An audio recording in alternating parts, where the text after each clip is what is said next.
sehingga mereka memisahkan mana yang palsu dan mana yang sahih, yang benar. Ini makna terjaganya Al-Quran dan Sunnah. Dan Nabi SAW sendiri telah menyebutkan isyarat dari perkara ini, sebagaimana beliau SAW bersabda. Dan hadis yang akan kita sebutkan ini adalah hadis yang sahih, yang banyak sekali jalur periwayatan, di mana Nabi SAW mengkabarkan, Innallaha yab'atsu li hadhihi al-ummah fi ra'si kulli mi'atin sanah may yujaddidu laha dinaha.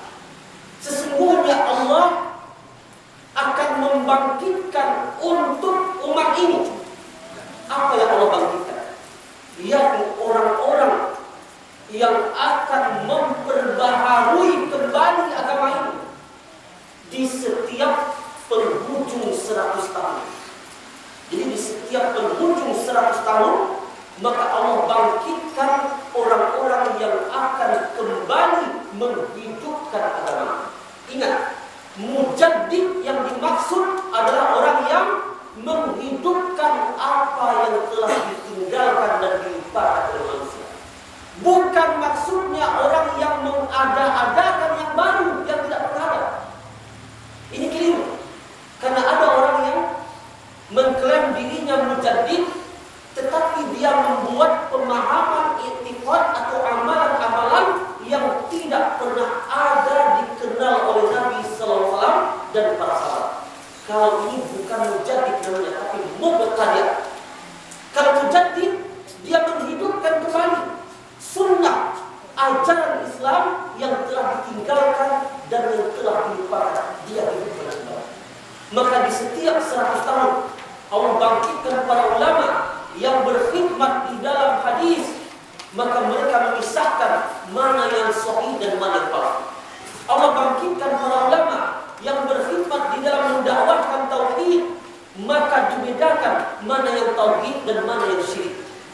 Dan Allah bangkitkan juga para ulama yang mengajarkan kembali ilmu-ilmu keislaman, sehingga ilmu Islam ini kembali dikenal oleh manusia setelah sebelumnya tidak dikenal. Tetapi dengan adanya orang-orang yang Allah bangkitkan tersebut, maka Islam kembali dikenal oleh manusia. Masyaallah muslimin yang dirahmati dan dimuliakan oleh Allah Tabaraka.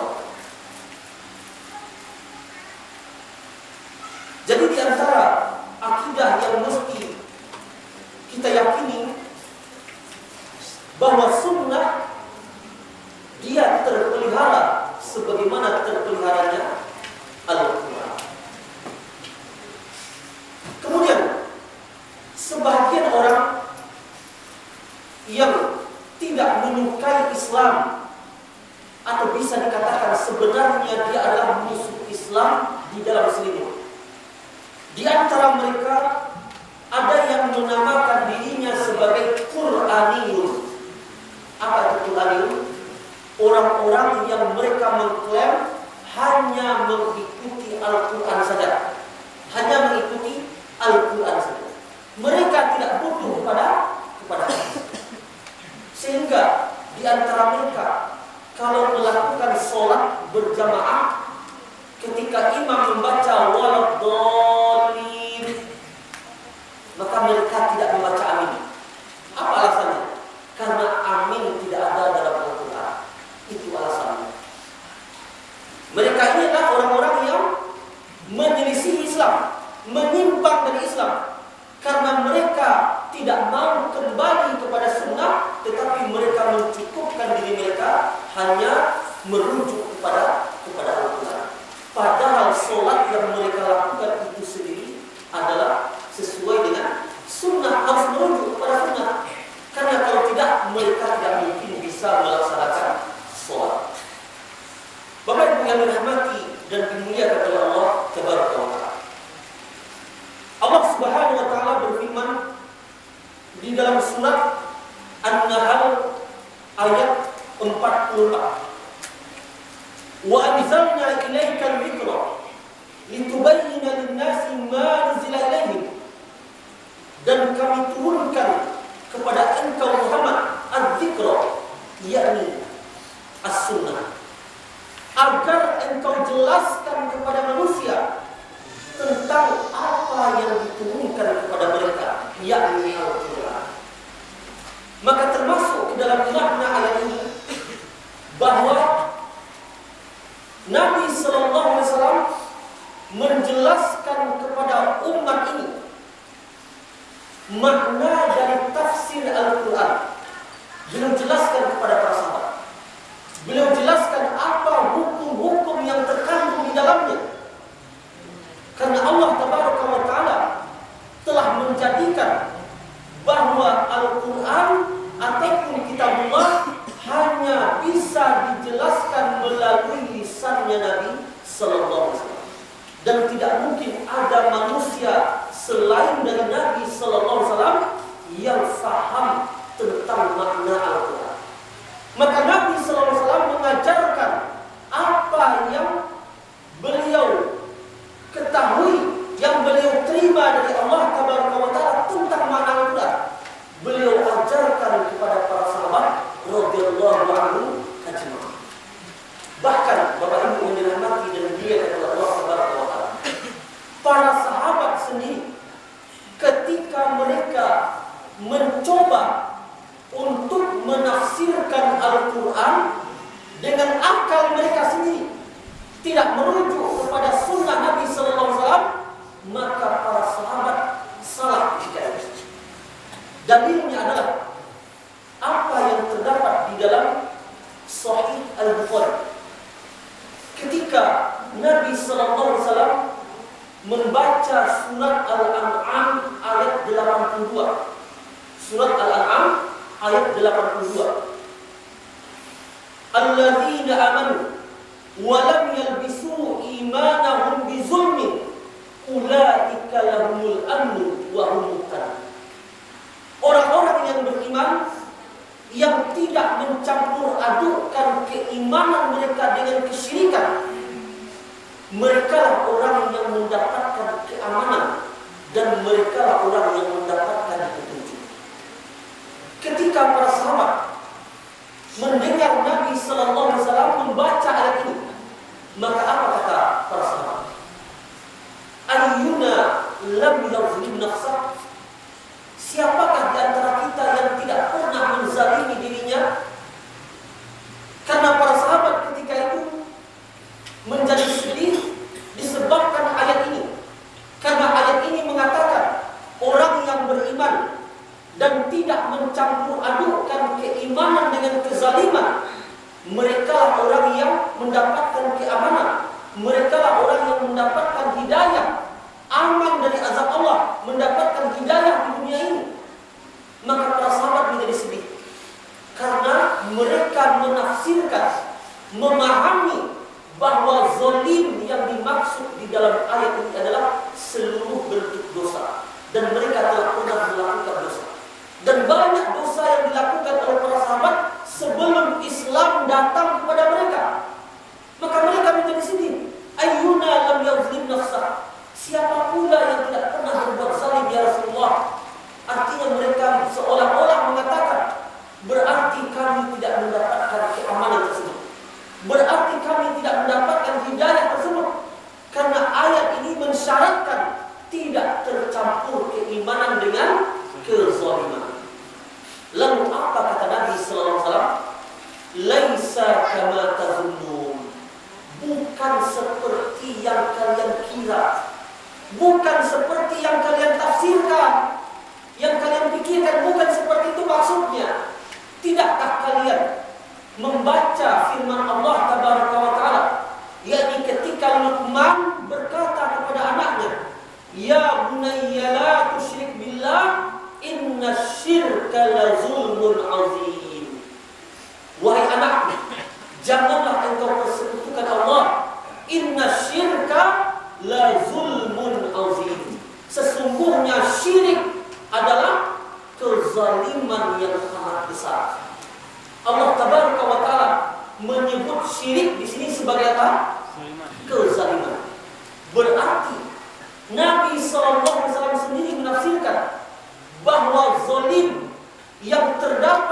dalam surat Al-An'am ayat 82 adalah syirik.